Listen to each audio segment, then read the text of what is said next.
শীতের দিনে আমলকির এই রকম টক ঝাল মিষ্টি আচারটা যদি খাবারের শেষ পাতে থাকে তাহলে খাওয়াটাও ভীষণ ভালো হবে, গ্যাস অম্বল দূর হবে, হজমটাও বেশ সুন্দর হবে। আমলকি বন কাপে যেন তার, বুক করে দুরু দুরু, পেয়েছে খবর পাতা খসানোর সময় হয়েছে শুরু।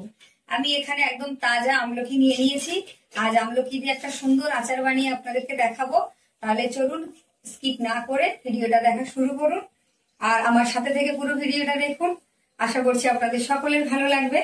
টাটকা তাজা আমলকি দিয়ে দারুণ। আর আমলকি খেতে যে কতটা উপকার আমলকি খাওয়া সেটা আপনারা সবাই জানেন, সেটা নতুন করে বলার কিছু নেই। চলুন তাহলে আমি আজকে এখানে আমি 750 গ্রাম আমলকি নিয়েছি। আর সারা বছর আপনারা বাজারে আমলকি পান বা না পান, এই শীতের সময় কিন্তু আপনারা বাজারে আমলকি পেয়ে যাবেন। আর এই রকম আমলকির যদি একটা টক ঝাল সুন্দর মিষ্টি আচার আপনারা বানিয়ে রাখেন, সারা বছর কিন্তু আপনারা খেতে পারবেন আর আমলকির গুণাগুণ আপনারা পেয়ে যাবেন। এখানে আমি প্রথমে একটা বাটি নিয়েছি, বাটিতে একটু জল গরম বসিয়েছি। এবার আমলকিগুলো আগে থেকেই খুব ভালো করে ধুয়ে পরিষ্কার করে নিয়েছিলাম। এবার ফুটো ফুটো আমলকিগুলো দিয়ে এটা একটু ভাপিয়ে নেব। আমি 5 মিনিট মতো ভাপিয়ে নেব। তার জন্য প্রথমে একটা থালা ঢাকা দিলাম, তার উপরে আবারও একটা থালা ঢাকা দিলাম যাতে এর বাষ্পটা বেরিয়ে না যায়। মিনিট 5 আমি জলটাকে হাই ফ্লেমে ফুটিয়ে আমলকিটাকে সেদ্ধ করে ফিরে আসছি। চলুন 5 মিনিট পর আমি ফিরে এলাম এখানে। এবার ঢাকাটা খুলে নিচ্ছি, ভেতরের ঢাকনাটাও আমি খুলে নিচ্ছি। দেখুন আমলকিটা কতটা ভালোভাবে কিন্তু ভাপানো হয়ে গেছে। আর জল অল্প দিয়েছিলাম, খুব সুন্দরভাবে হয়ে গেছে আমলকিটা। একটুখানি দেখুন এর যে কোয়াগুলো ছেড়ে এসছে, এটা দেখলেই বুঝতে পারবেন যে সেদ্ধ হয়ে গেছে। এবার এটাকে নামিয়ে আমি ঠান্ডা করে নেব। এখানে আমি কিছু মশলা নিয়ে নিয়েছি। দেখুন 2 টেবিল চামচ মাপের আমি নিয়েছি গোটা ধনে। এখানে নিয়েছি হাফ টেবিল চামচ মাপের মেথি, মেথিটা একটু কমই নিয়েছি। এখানে নিয়েছি 1 চা চামচ মাপের রাঁধুনি, রাঁধুনিটা বেশ সুন্দর গন্ধ আসবে বলে নিয়েছি। এখানে নিয়েছি 2 টেবিল চামচ মাপের কালো সর্ষে, 1 টেবিল চামচ মাপের নিয়েছি গোটা জিরে। আর এখানে নিয়েছি আমি কয়েকটা গোটা গোলমরিচ, আর নিয়েছি এখানে 3টে শুকনো লঙ্কা। শুকনো লঙ্কাটা একটু ঝালঝাল হবে আর তার সাথে গোলমরিচটাও থাকবে, সেই জন্য নিয়েছি। আর এই মশলাগুলো আপনারা আমলকির পরিমাণ হিসেবে কিন্তু কম বেশি করে নিতে পারেন। এবার চলুন মশলাগুলোকে আমি ভালো করে একটু ভেজে নেব। তার জন্য এখানে কড়াই বসিয়ে খুব ভালোভাবে গরম করে নিয়েছি। প্রথমে শুকনো লঙ্কাগুলো দিয়ে দিলাম, তারপর গোটা ধনে, তারপর মেথি, তারপর গোলমরিচ, এইভাবে সমস্ত মশলাই আমি দিলাম। তবে রাঁধুনিটা দিচ্ছি না, রাঁধুনিটা রেখে দিচ্ছি, কারণ রাঁধুনিটা আগে থেকে দিলে এটা খুব হালকা, ভাজতে বেশিক্ষণ সময় লাগে না, পুড়ে যেতে পারে, তাই এটা পরে দেব। এই সময় দেখুন হালকা কিন্তু ভাজা ভাজা হয়ে গেছে আর কড়াইতে বেশ ফুটফাট ফুটফাট করে আওয়াজ হচ্ছে। এই সময় আমি এবার রাঁধুনিটা এর মধ্যে দিয়ে দেব। হালকা এটা ভাজা ভাজা হয়ে গেলে তারপর এখানে আমি রাঁধুনি দেব, কারণ রাঁধুনিটা আগে থেকে দিলে পুড়ে যেতে পারে, তাই দিলাম না। রাঁধুনিটা দিয়ে একটু হালকা নেড়ে ছেড়ে কিন্তু সুন্দর একটা গন্ধ বেরোবে। বেশি কিন্তু ভাজবো না এই মশলাটাকে, বেশি ভাজলে তেতো হয়ে যেতে পারে, যেহেতু এখানে মেথি আছে। হালকা ভাজা ভাজা হয়ে আসলে এর থেকে সুন্দর একটা গন্ধ বেরিয়ে আসলে মশলাটাকে আমি নামিয়ে নেব। এখানে কিন্তু ভাজা হয়ে গেছে মশলাটাকে। এবার আমি এখানে একটা জায়গায় নামিয়ে নিলাম। এবারে মশলাটাকে কিন্তু ঠান্ডা করে নিতে হবে, ঠান্ডা করে নিয়ে আমি পেটে নেব। এখানে আমি মশলাটা ঠান্ডা করে নিয়েছি। চলুন এবার শিলে আমি গুঁড়ো করে নেব। মশলা ঠান্ডা হয়ে গেছে, শিল নোড়াতে ভালো করে আমি গুঁড়ো করে নেব। তবে মশলাটা আপনারা হামালদিস্তা বা মিক্সিতেও গুঁড়ো করতে পারেন। আর মশলাটা এখানে আমার ভালোভাবে কিন্তু বাটাই হয়ে গেছে দেখুন। আর মশলাটাকে কিন্তু আমি বেশি মিহি করে বাটিনি, একটু দরদরা দরদরা, মানে একটু আধগোটার মতো আছে, গুঁড়ো করে নিয়েছি, যাতে মশলাটা আচারটা খাওয়ার সময় মুখে পড়লে বেশ ভালো লাগে। মশলাটা তুলে নিয়েছি। এবার আমলকিগুলো আমি ছাড়িয়ে নেব। ঠান্ডা করে নিয়েছি আমলকিগুলো খুব ভালোভাবে। আমলকি ঠান্ডা হয়ে গেলে কিন্তু হাত দিয়ে একটু চাপ দিলেই ঠিক কমলা লেবুর কোয়ার মতন এক এক করে বেরিয়ে আসবে। দেখুন এক এক করে একটু চাপ দিলে কিন্তু কমলা লেবুর কোয়ার মতো বেরিয়ে আসবে। আর আমলকিটা ভাপানো হয়ে গেলে আপনা থেকে কিন্তু কোয়ার মতন একটু ফেটে ফেটে যাবে চারিদিক থেকে। দেখুন এইভাবে একটু হাত দিয়ে চাপ দিলে একটা একটা করে কোয়া বেরিয়ে আসবে। এইভাবে ছাড়িয়ে নেব। আর ভিতরের যে দানাটা আছে, দানাটা কিন্তু ফেলে দিতে হবে। দানাটা কোনো কাজেই লাগবে না, কারণ দানার কোনো টেস্ট নেই। দানাটাকে আমি আলাদা করে নেব। এইভাবে সমস্ত আমলকিগুলোই আমি কেটে বা হাত দিয়ে ছাড়িয়ে কোয়াগুলো আমি বার করে নিচ্ছি। আচার তৈরি করতে গেলে একটুখানি এইভাবে ভাপিয়ে নিতে হবে। কাঁচা আমলকির আচারটা ঠিকঠাক হবে না, এইভাবে ভাপিয়ে নিলেই কিন্তু আমলকির আচারটা বেশ সুন্দর হবে। দেখুন এইভাবে কি সুন্দর বেরিয়ে আসছে।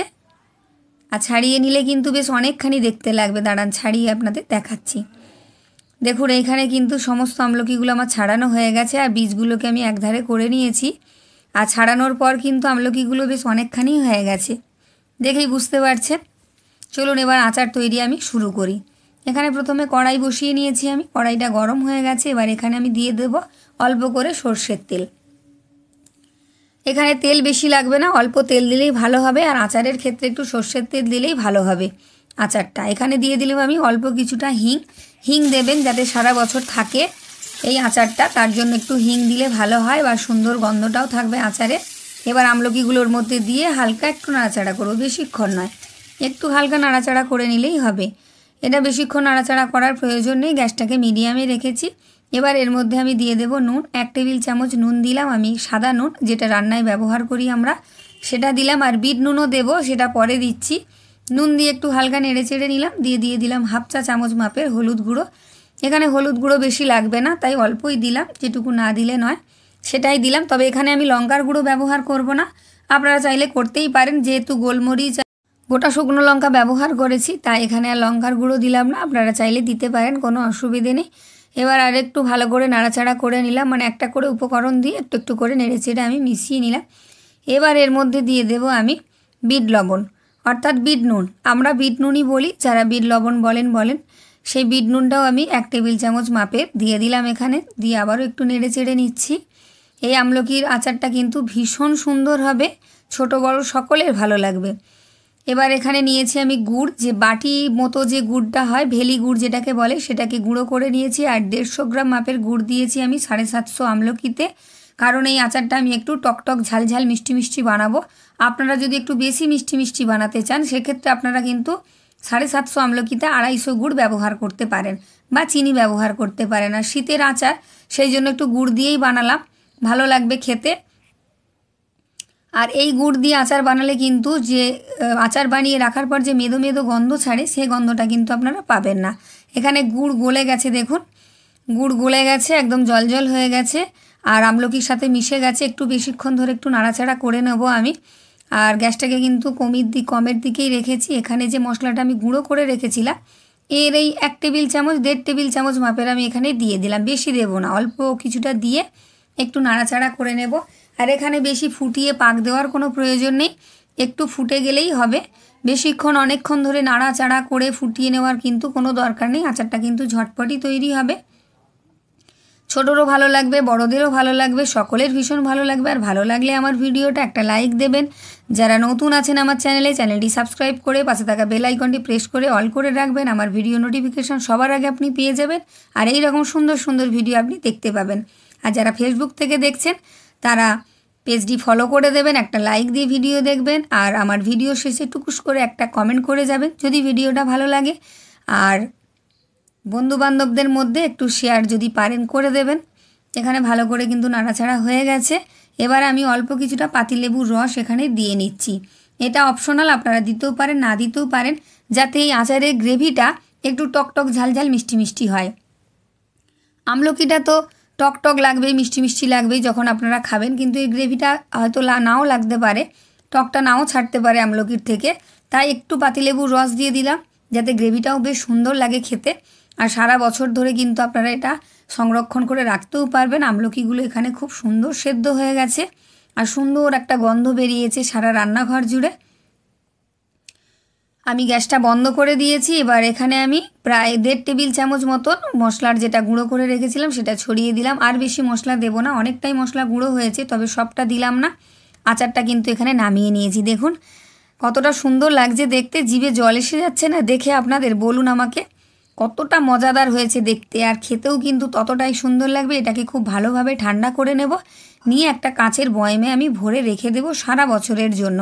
এটা সারা বছর যাবে না, 1-2 মাসে শেষ হয়ে যাবে, যা লোভনীয় হয়েছে দেখতে। খেতেও কিন্তু ভীষণ সুন্দর হবে, ঝটপট বানিয়ে নেবেন। এখানে একটা কাঁচের বয়াম নিয়েছি, আর এর মধ্যে আমি ভরেও নিয়েছি। এটা সারা বছর রাখা যাবে, সারা বছর রেখে খেলে আমলকির গুণাগুণ পাওয়াও যাবে। তাহলে চলুন, আমার বয়ামে ভরা হয়ে গেছে। এবার এটাকে ঢাকা দিয়ে রেখে দিচ্ছি আমি। আপনারা এটা তৈরি করে মাঝে মাঝে একটু রোদ্দুরেও দিয়ে নিতে পারেন, তাতে ভালো হবে। আবার দেখা হচ্ছে নতুন একটা অন্য কোনো ভিডিও নিয়ে। ততক্ষণের জন্য টাটা। আপনারা সবাই ভালো থাকবেন, সুস্থ থাকবেন। যারা এতক্ষণ আমার ভিডিওটা দেখলেন তাদেরকে অসংখ্য অসংখ্য ধন্যবাদ। টাটা। তাহলে আজকের মতো এখানেই শেষ।